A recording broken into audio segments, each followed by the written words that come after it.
Hola, muy buenas noches, o muy buenos días, o buenas tardes. Por medio de este video quisiera presentarles una nueva forma de construir sistemas informáticos, para lo cual nos basaremos en la arquitectura de capas en Domain Driven Design. Esta arquitectura consiste en que si nosotros queremos construir un sistema, ese sistema tiene que estar dedicado a alguien. Y ese alguien por defecto siempre será el cliente, ¿ya? Por tanto, el fuerte del Driven Design o diseño guiado por el dominio es que la tradicional capa de negocio, ¿ya?, se divide en dos partes, en capas de aplicación y capa de dominio, ¿ya? Esto permite a que se pueda separar en la capa tradicional, ¿ya?, por así decirlo, en que en la capa de aplicación irá toda la inteligencia del sistema, ¿ya? Para lo cual se extrae todo lo referente a lo que es reglas de negocio. Y esas reglas de negocio quedan albergadas en la capa de dominio, ¿ya? Y eso permite a que se cree una instancia o un lugar geométrico dentro del sistema construido para tener un diálogo entre el cliente o el interesado del sistema, para lo cual se discuten reglas de negocio como por ejemplo que el sistema solamente puedan entrar personas mayores de 35 años o que la persona no esté muerta o no tenga fecha de defunción por parte de registro civil, por ejemplo.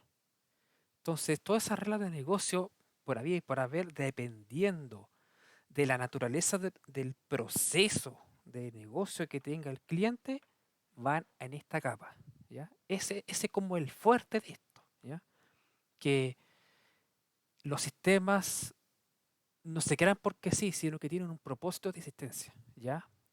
Y esto en definitiva quiere decir que saber programar o saber construir un sistema no es lo mismo, ¿ya? Porque programar perfectamente puedes hacer un código súper simple, no sé, que sume dos números, eh, que, que, que saque la derivada de un polinomio, etcétera. Pero construir un sistema va mucho más allá, ¿ya? Y esto lo vamos a ver en el siguiente ejemplo que tengo yo acá, hecho en Visual Studio, ¿ya? Si se dan cuenta, acá tengo, perdón, esta aplicación en ejecución, ¿ya? Dentro de la cual acá vamos a ver un pequeño juego súper simple que consiste en una pregunta que hace el sistema y, y como jugador uno debe de responder esa pregunta, ¿ya? Aquí hay que esperar a que cargue un poquito.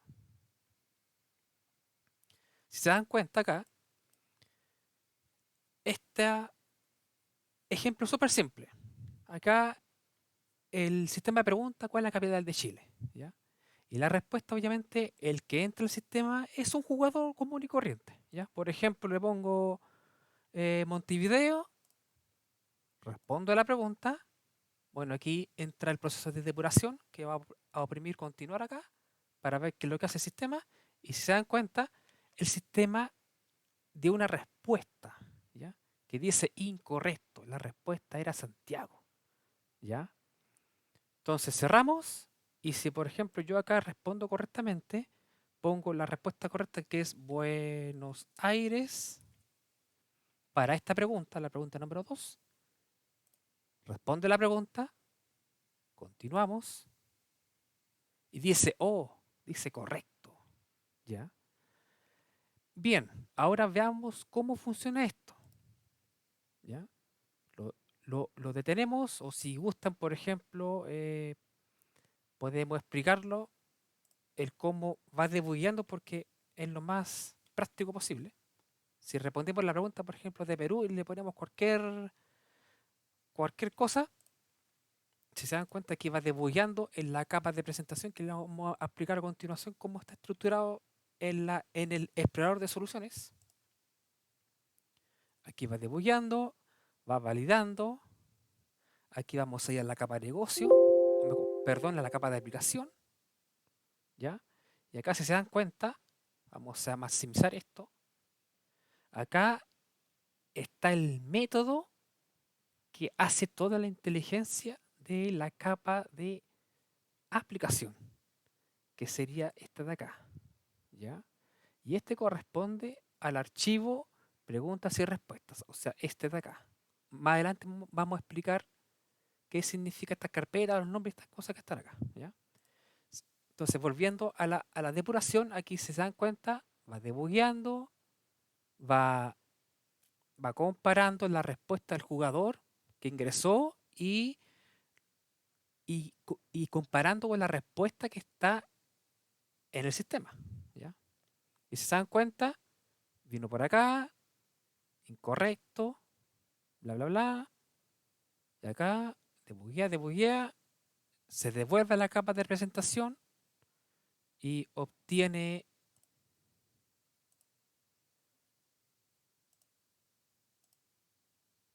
bueno, esto que está acá, lo que estoy mostrando, son las listas de países capitales, ¿ya? Donde están las preguntas y las respuestas, que ahí lo vamos a explicar más adelante cómo se obtiene. Es muy fácil, ya que estos datos se obtienen por medio de un archivo de Microsoft Access que está en la capa de datos con fines docentes. Obviamente en un sistema real se tiene que conectarse por un servidor de base de datos, como corresponde, ¿ya? Pero como este proyecto es con fines de docencia para poder enseñar, se ocupa Microsoft Access, ¿ya? Entonces, acá, en respuesta, se da cuenta aquí, entregó un falso en la decisión de la pregunta, o sea que hubo una respuesta de error, pero aquí este error hay que saber interpretarlo según el proceso de negocio, ¿ya? Este falso significa que la respuesta es incorrecta, ¿ya? Para esta decisión que está acá, ¿ya? Porque hay que recordar que estos atributos actúan en función al proceso de negocio que se está atendiendo o se está ejecutando, ¿ya? Entonces, continuamos y si se dan cuenta, dice incorrecto, la respuesta la Lima, ¿ya?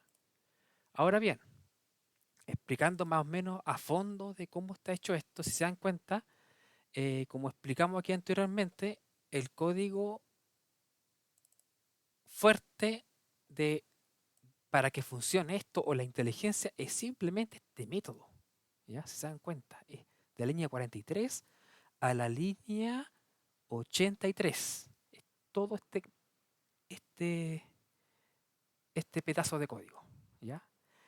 Sin embargo, este juego ha sido extraído, aunque usted no lo crea, ha sido extraído de un código hecho en Basic Atari.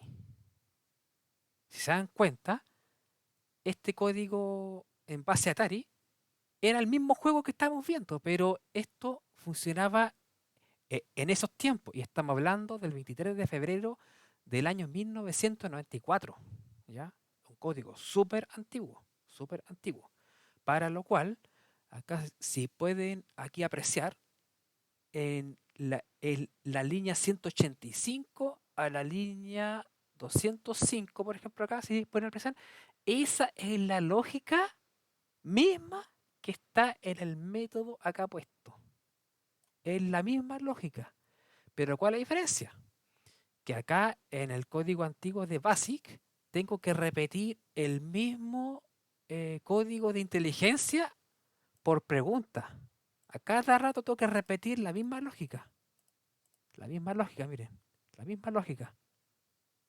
Si se dan cuenta acá. ¿Ya? Entonces aquí más o menos pueden ver más o menos la diferencia. Obviamente ya hablando de una programación no estructurada, que es base Atari, en comparación a la programación orientada a objetos, que obviamente la diferencia de pensamiento, ¿ah? Es extremadamente abismal, o sea, es muy fuerte, ¿ya? Pero para que puedan ver que cualquier código, ya sea antiguo, muy antiguo como este, u otro código de cualquier otro lenguaje de programación, perfectamente se puede pasar a esta forma de programación, ¿ya? O sea, nada es imposible, nada, nada. Lo único que hay que tener en cuenta en esto es tener claro los procesos de negocio, ¿ya? Eso hay que tenerlo muy, muy, muy en claro, ¿ya? Ese es como el tip importante, saber bien los procesos de negocio para que el sistema esté acorde con lo que necesita el cliente, ¿ya? Y volviendo a la programación esta que está hecha acá, si se dan cuenta, yendo más o menos de lo más general a lo más específico, aquí hay varios aspectos importantes a considerar que son los siguientes, ¿ya? Primeramente, obviamente, las capas, ¿ya? Entonces, para más o menos ir comparando lo que está en el explorador perdón, el explorador de soluciones versus lo que sale acá en en este, en esta figura, ¿ya? El user interface corresponde a la capa de presentación o cara visible, ¿ya? La capa de aplicación corresponde al que dice institución.apl.nombre proyecto. La capa de dominio corresponde al institución.dom.nombre proyecto, ¿ya? Esos dos ensamblados representan a estos dos que están acá, ¿ya?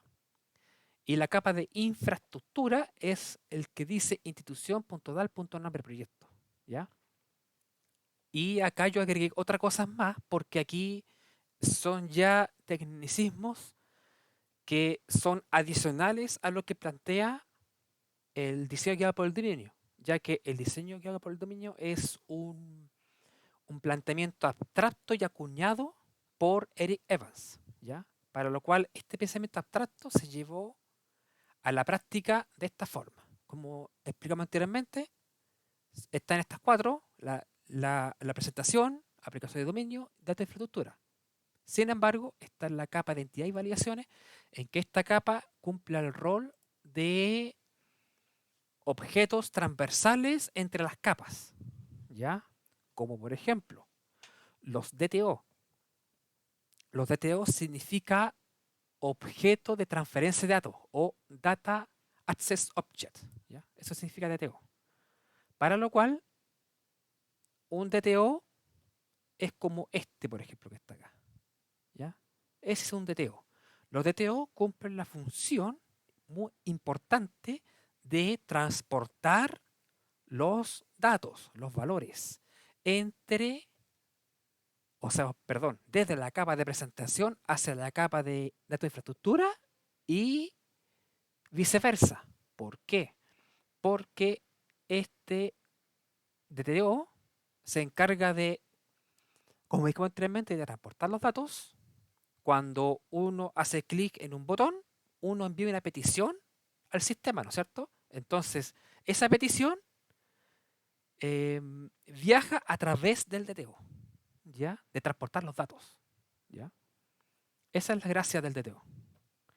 Y también permite a tener la estructura de datos bien definida y tipificada, ¿ya? Es decir, este DTO tiene estos atributos. ¿Y por qué atributos? Porque el DTO es una clase, ¿ya? Por eso que cada uno de estos de acá, perdón, son atributos públicos, ¿ya?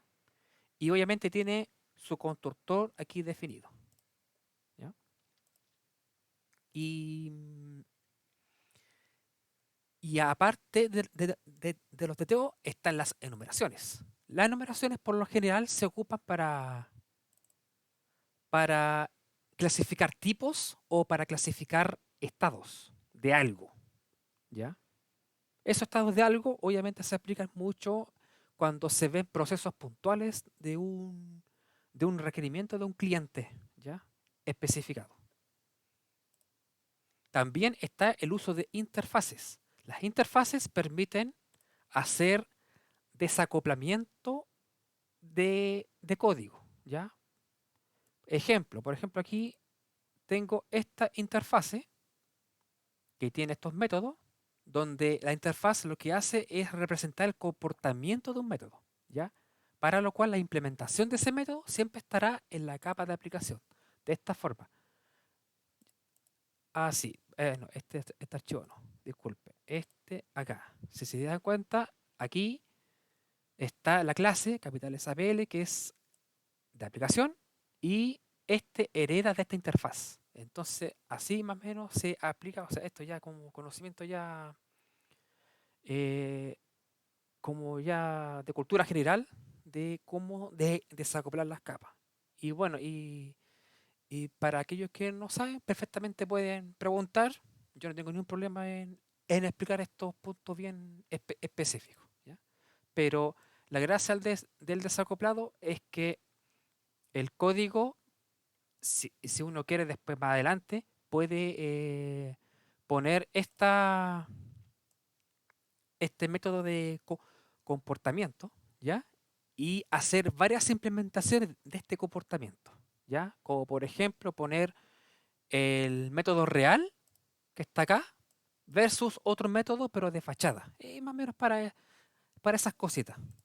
Pero se recomienda siempre hacer estos desacoplados para que el sistema sea más escalable y mantenible. Bueno, ahí pueden leer más eso al respecto.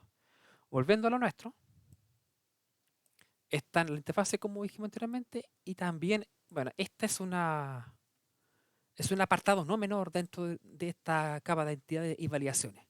Aquí lo importante de esto, de cualquier sistema, es cómo uno tiene la logística de realizar validaciones de interfaces usuarias, ¿ya?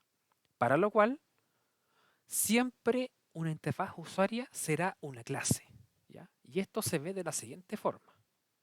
Acá si uno puede, por ejemplo, ponerse en la vista, si se dan cuenta, una vista está albergada por un view model.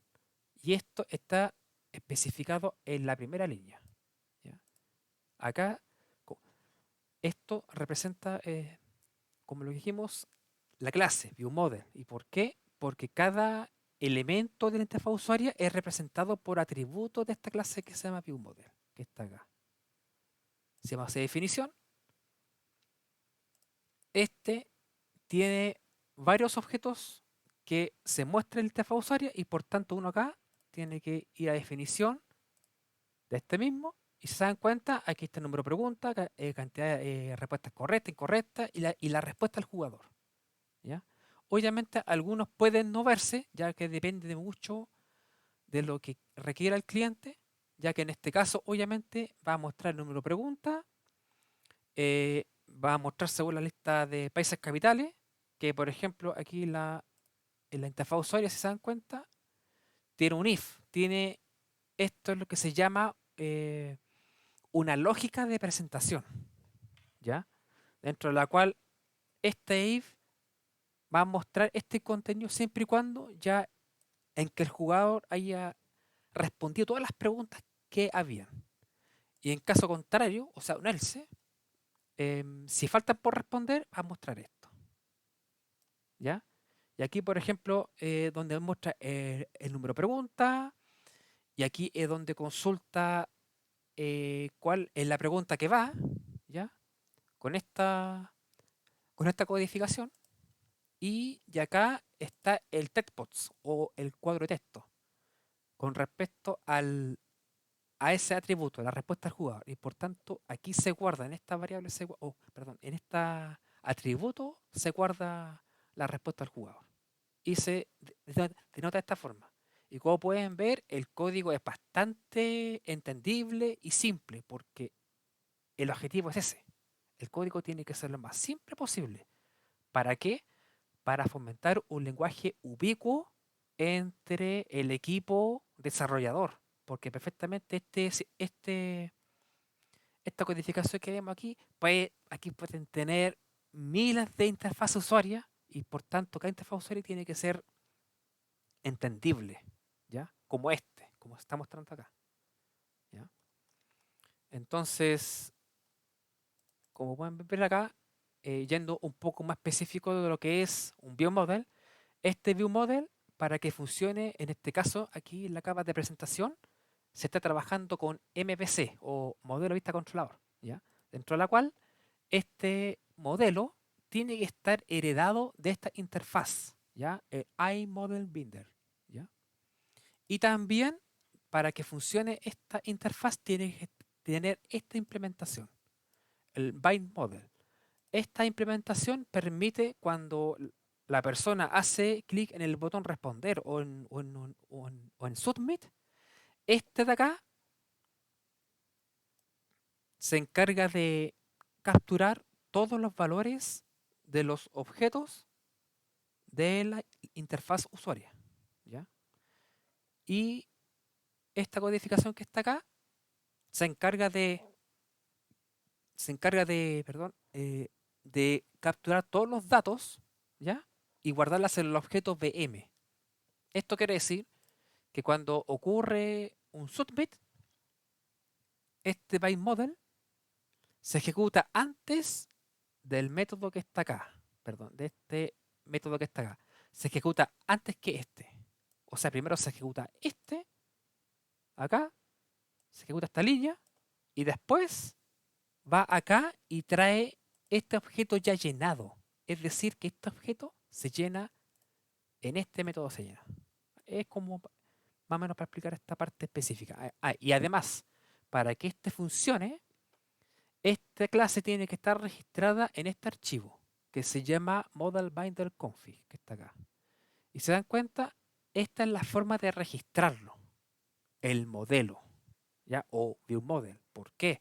Porque si no se registra, el MVC no va a saber que ese modelo existe, ¿ya? Y esta es la forma de hacérselo saber, ¿ya?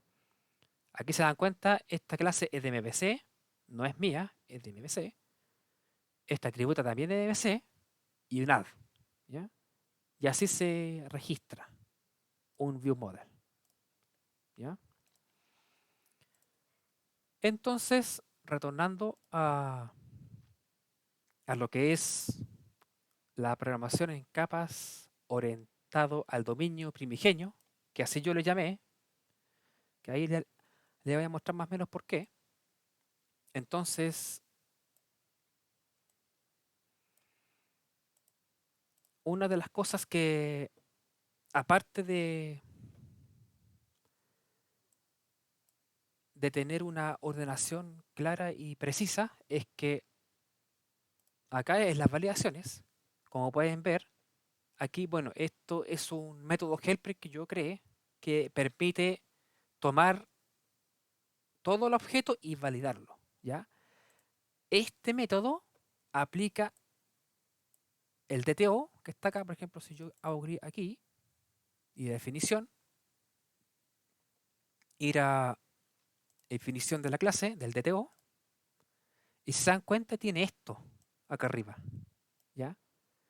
El método que les mostré que se llama validador maestro utiliza este.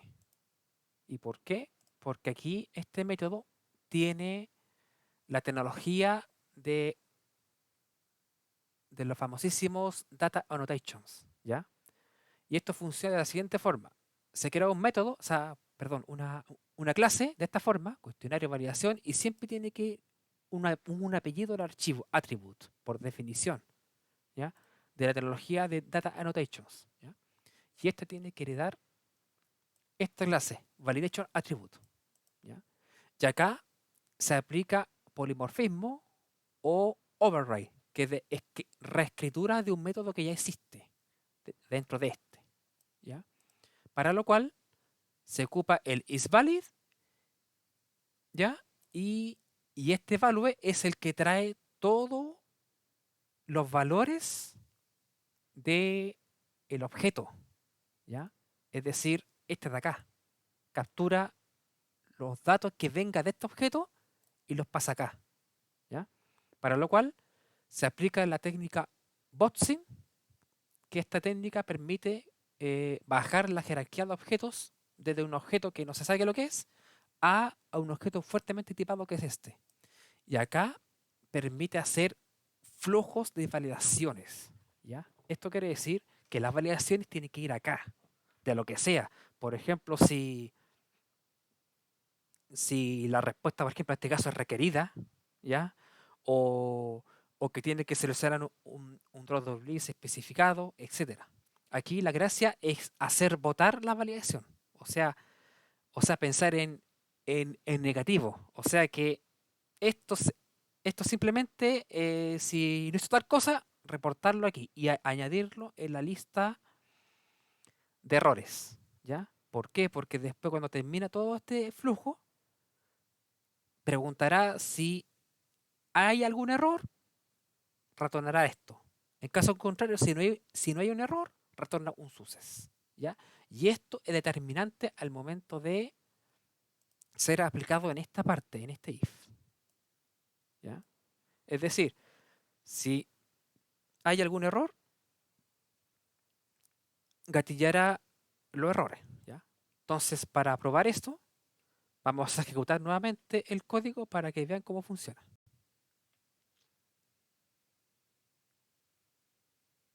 Aquí está ejecutando.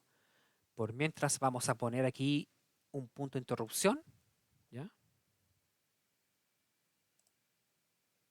Entonces acá vamos a aparecer sus capitales. Y acá, en este caso, no pondremos nada. Nada de nada. Entonces vamos a responder la pregunta. Y acá vamos a seguir debugueando, ¿ya? Acá hacemos clic en continuar. Y si se dan cuenta, llegó acá. Entonces aquí, si se dan cuenta, obtuvo todos los datos que, como dijimos anteriormente, de ese objeto, ¿ya? Y aquí está demostrado. Obtiene todo. E incluso la respuesta del jugador, que obviamente no le ingresamos nada, ¿ya?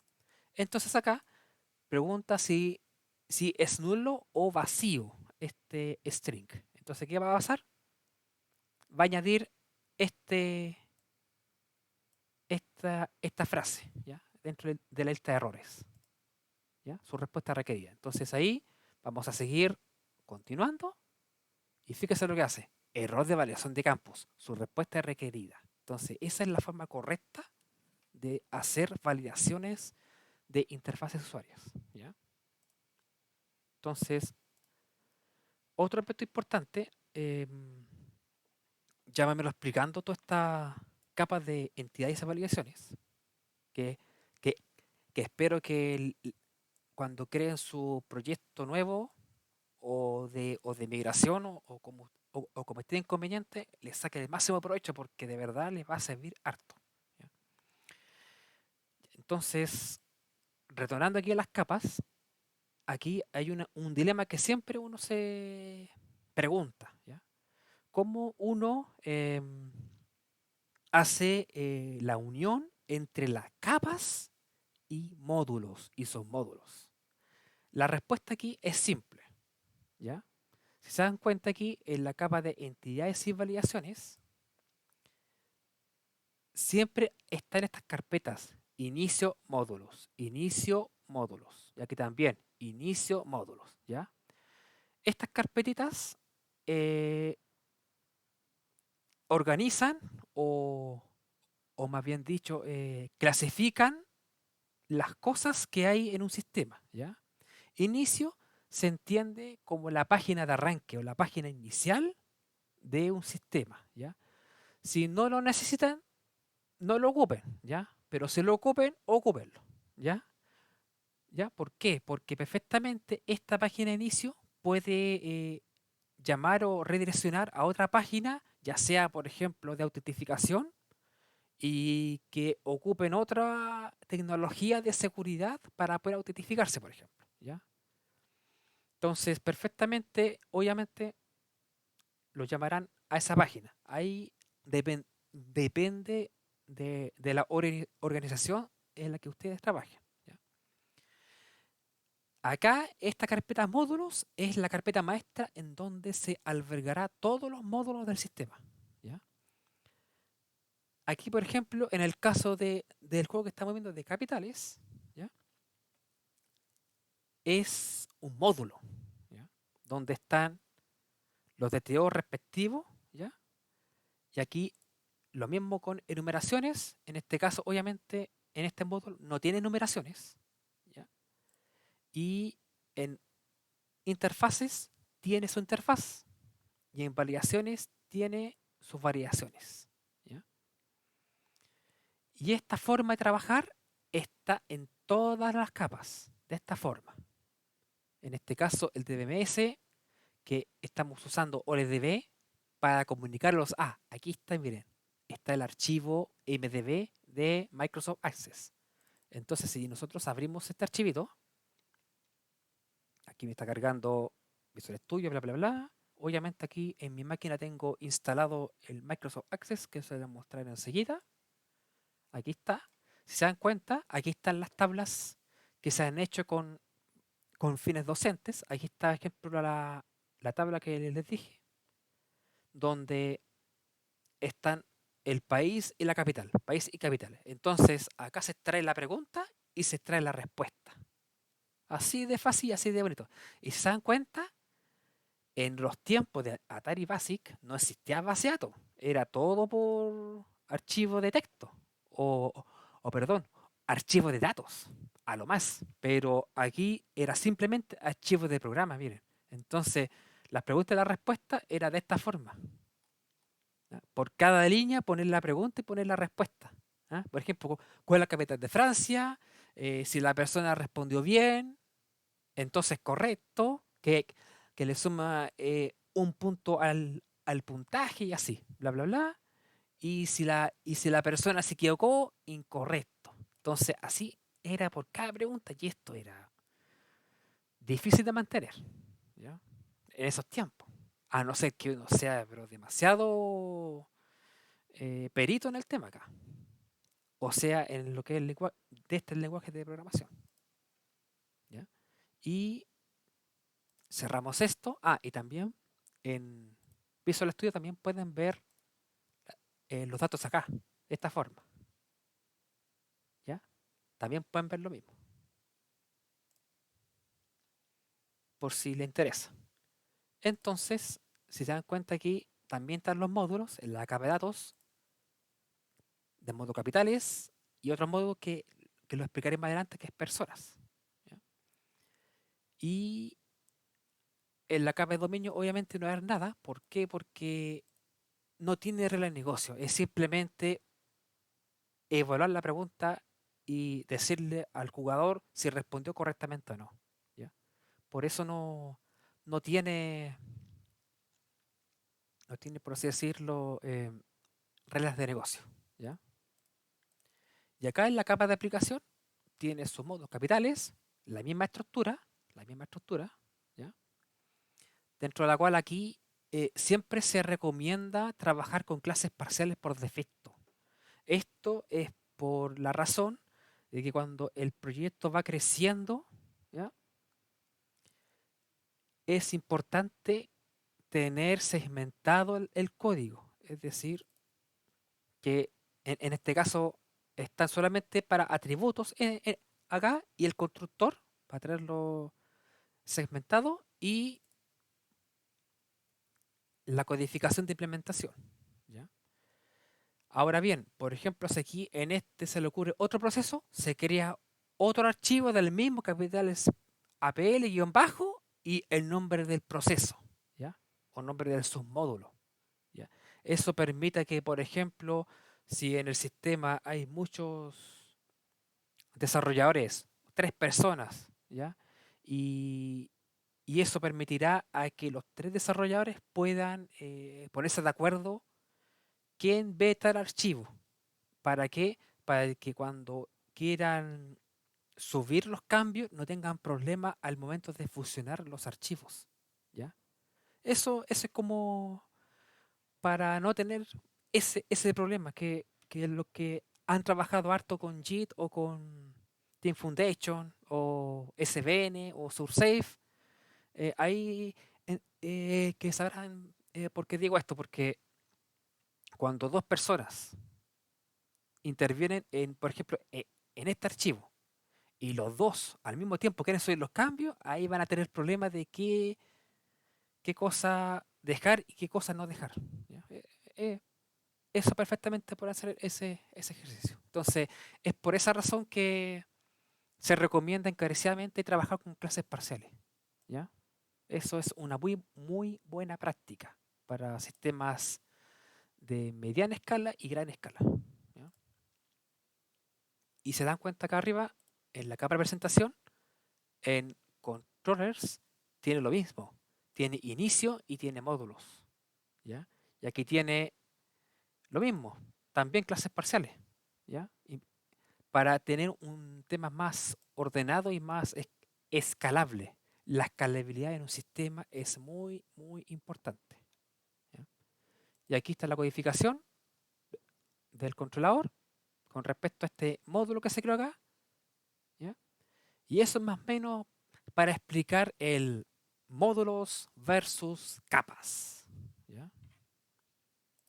Entonces, eso es más o menos lo que se quería demostrar hasta el momento como introducción a esta forma de construir sistemas, ¿ya?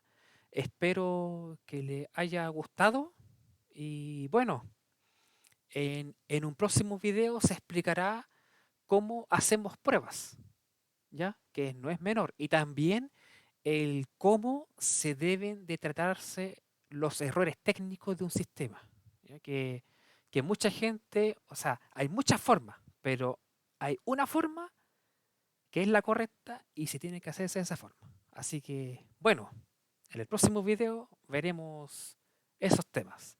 Se cuidan y nos veremos en el próximo video. Hasta pronto.